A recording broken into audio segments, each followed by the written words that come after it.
Halo, assalamualaikum warahmatullahi wabarakatuh. Lama ya, gue nggak upload video gitu, karena memang hmm, gue bikin video dan gue upload video ke channel YouTube gue tuh buat nemenin perkembangan kondisi gue selama kena mixed anxiety and depressive disorder ya, gitu. Dan seingat gue sih sebulan yang lalu gue bikin video dan gue upload ya, video yang panjang gitu.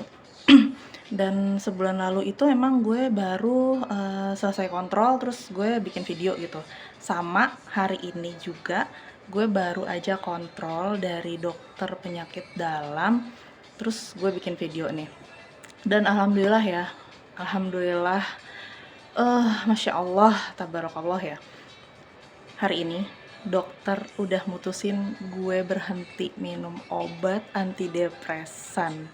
Ya, dokter penyakit dalam. Kenapa bisa dokter penyakit dalam yang ngasih gue obat antidepresan? Jadi, buat kalian yang belum tahu, gue belum pernah denger atau belum pernah nonton video-video gue sebelumnya, gue itu kena anxiety itu awalnya dari GERD. Ya, GERD yang gue sempet abaikan sekitar 1 sampai 2 bulanan gitu, dan gue terus berobat ke dokter. Gue cuman minum obat lambungnya aja gitu, obat untuk GERD-nya aja. Meskipun dokter sudah meresepkan obat antidepresan sama obat penenang gitu ya, tapi nggak gue minum. Setelah sebulan atau ya mungkin 1,5 bulan kemudian baru gue putusin buat berani minum obat penenang dan antidepresannya gitu. Jadi ya memang dokter penyakit dalam itu bisa meresepkan obat psikiatri gitu, obat antidepresan dan obat penenang. Dan gue juga sebenarnya nggak cuman kontrol di dokter penyakit dalam ya, gue juga kontrol periksa ke psikiater juga gitu. Dan alhamdulillahnya tuh dikasihnya obat yang jenisnya sama, tapi dosisnya beda nih. Ketika gue ke dokter penyakit dalam itu, beliau meresepkan hanya setengah setengah butir gitu. Waktu gue ke psikiater diresepkannya 1 gitu. Karena gue nggak pengen terlalu banyak dosis obat yang masuk ke badan gue, jadi gue putusin ngikutin dokter penyakit dalam aja tuh. Kan ya nggak masalah sih, karena terkontrol juga sama beliau. Gue kontrol dulu awal-awal 2 minggu sekali, terus berkurang jadi sebulan sekali gitu ya. Dan dosisnya juga obat penenangnya yang tadinya satu butir tiap malam, terus lama-lama berkurang jadi selang-seling, sehari minum sehari enggak, terus berkurang lagi jadi 3 hari sekali, terus udah lepas gitu aja. Selama 2 bulan itu udah nggak minum-minum lagi, dan alhamdulillah nggak pernah datang lagi panic attack, nggak pernah datang cemas yang berlebihan gitu, nggak pernah lagi, alhamdulillah. Gue juga udah bisa dinas keluar kota, gue udah bisa ada di keramaian kayak macam di mall, kayak di ya tempat-tempat umum lah yang ramai banget banyak orang gitu. Terus kalau untuk obat antidepresannya itu rutin, disarankan minum rutin itu setiap hari, tiap pagi setengah setengah dosis. Terus lama-lama diselang-seling nih. Sebulan lalu ketika gue berobat tanggal 11 November itu udah dosisnya dikurangi jadi selang-seling. Tetap dosisnya setengah, minumnya sehari minum sehari enggak, sehari minum sehari enggak, kayak gitu. Dan ini bulan ini gue udah bener-bener diputus, udah bener-bener diselesaikan gitu ya pengobatannya. Gila, gue seneng banget. Ya nggak ada yang perlu ditakutin dengan konsumsi obat kayak gitu, karena ya sekali lagi kita dikontrol oleh tenaga yang paham, tenaga profesional, yang beliau-beliau itu sudah kuliah, ngabisin banyak waktu, ngabisin banyak tenaga, ngabisin duit juga pastinya ya. Jadi kita tuh kayak ya udahlah, beliau-beliaunya tuh lebih pintar dan kita nurut aja. Kalau diresepin obat, baiknya ya diminum secara rutin sesuai dengan arahan dokter gitu ya. Jadi kita nggak bisa putusin pengobatan kita sendiri ya, khususnya obat yang kayak gini nih, obat psikiatri ya. Karena beberapa kali gue baca itu ada pasien gitu ya yang putus obat, mutusin sendiri gitu ya, dan itu eh, lebih parah lagi gitu gejalanya. Dan gimana ya, kalau misalnya gue juga pernah dengar sih, orang dengan gangguan kejiwaan itu bukan nggak ada istilah apa ya, nggak ada istilah sembuh ya, nggak, tapi apa ya, kita tuh ketika kita sudah mulai normal gitu ya, kita balik seperti orang normal lainnya, ya kita lebih bisa menerima apa yang datang ke kita gitu. Mungkin waktu di cemas gue masih tinggi gitu, gue denger berita buruk atau berita yang nggak ngenakin, itu respon badan gue tuh yang wah nggak kekontrol gitu, yang bisa sampai kayak kesetrum sebadan, yang kaku, freeze terus, tapi pengen pingsan nggak bisa, pengen jatuh nggak bisa gitu. Dan sekarang ketika gue mendengar kayak ada cerita temen gue yang nggak ngenakin gitu misalnya, ya gue ya bisa, ya iya sih, nggak enak juga perasaannya, tapi ya Allah, astagfirullahaladzim, semoga dihindarkan dari yang kayak gitu. Gue lebih bisa apa ya, nerima dengan reaksi yang nggak terlalu berlebihan gitu.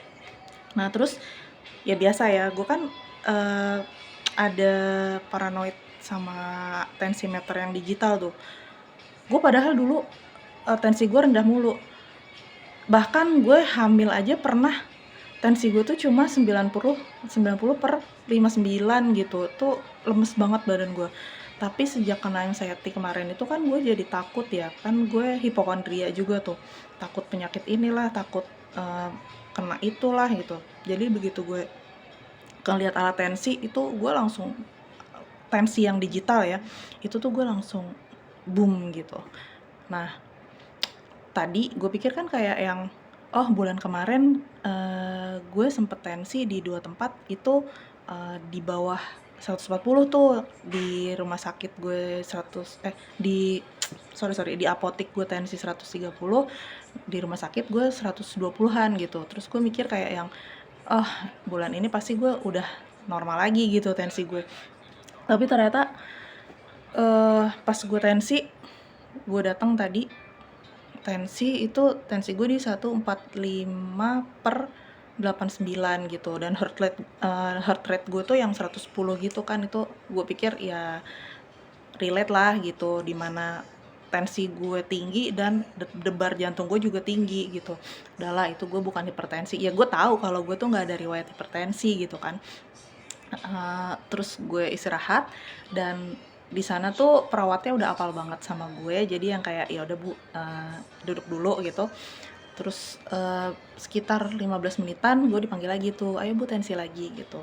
Dan tensi gue itu ternyata sistoliknya malah naik jadi 147, pernya itu 84, terus heart rate gue udah 90 gitu. Tapi ya gue nggak takut gitu, kayak yang ya udahlah, orang gue nggak minum obat apa-apa, diastolik gue aja bisa turun gitu, yang dalam waktu 15 menit dari 89 terus turun ke 84, itu buat gue nggak problem gitu. Itu karena biar gimana juga gue bilang, gue udah normal lagi nih, gue udah bisa menetralisir lagi nih, kayak iya masih ada gitu loh rasa yang kayak, aduh tensi gue berapa ya, ini gimana ya gitu. Dan itu tuh kayaknya gue sekarang kena apa ya, white collar syndrome ya namanya ya. Setiap tensi di rumah sakit tuh jadi kayak tinggi gitu, padahal kalau tensi di rumah tuh normal gitu ya. Nah tapi gue udah nggak piara alat tensi lagi di rumah, udah gue jauh-jauhin tuh yang kayak gitu-gitu. Lagian ngapain gitu ya, gue tuh yang dulu tuh sempet tiap bangun tidur Nancy, mau tidur Nancy, dan itu ternyata efeknya justru nggak bagus gitu ya buat gue yang sebenarnya tekanan darah gue biasa-biasa aja, normal-normal aja gitu.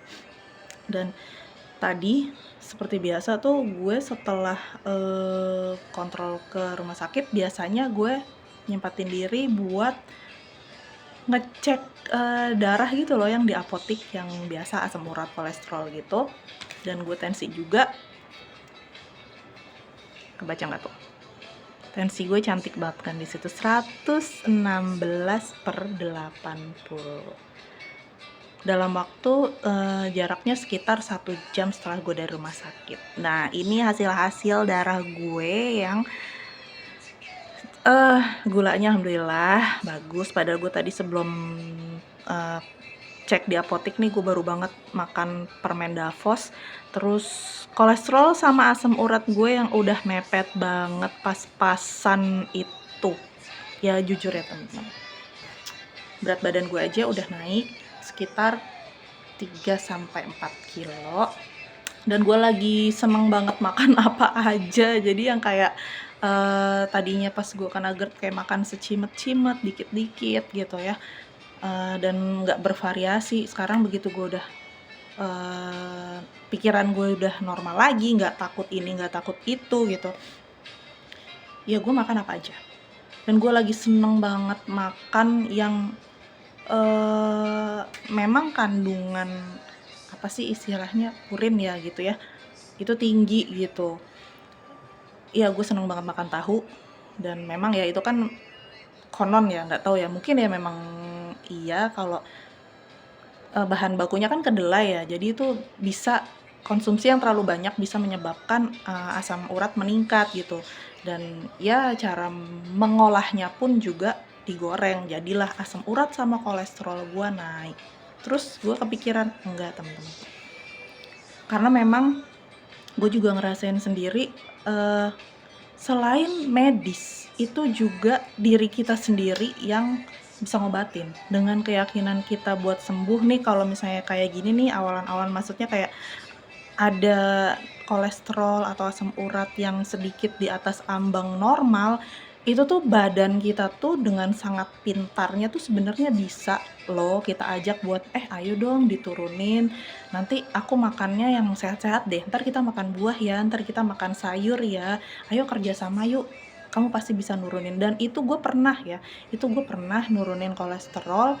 Pokoknya gue tanpa obat dulu kolesterol gue, karena masih ada sisaan hamil, sempat di 230-an gitu, terus turun lagi 215, turun lagi ke 180 gitu ya.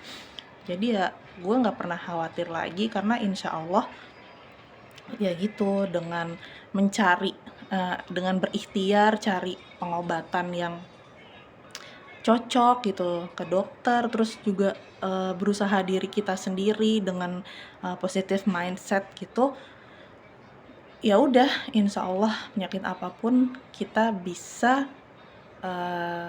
lewatin gitu, kita bisa sembuh. Teman-teman, gue seneng banget, ya Allah, alhamdulillahirrabbilalamin, gue lulus akhirnya dari obat psikiatri. Dan gue nanti insertin foto gue sama dokter Adli ya di rumah sakit Jati Sampurna. Emang gue kontrol di situ, rumah sakitnya tuh yang dokternya tuh baik-baik, perawatnya juga baik-baik banget ya teman-teman. Oke deh teman-teman, terima kasih yang udah nonton. Sehat-sehat terus ya, sehat jiwa, sehat raga, pokoknya sehat-sehat terus. Bye-bye, assalamualaikum warahmatullahi wabarakatuh.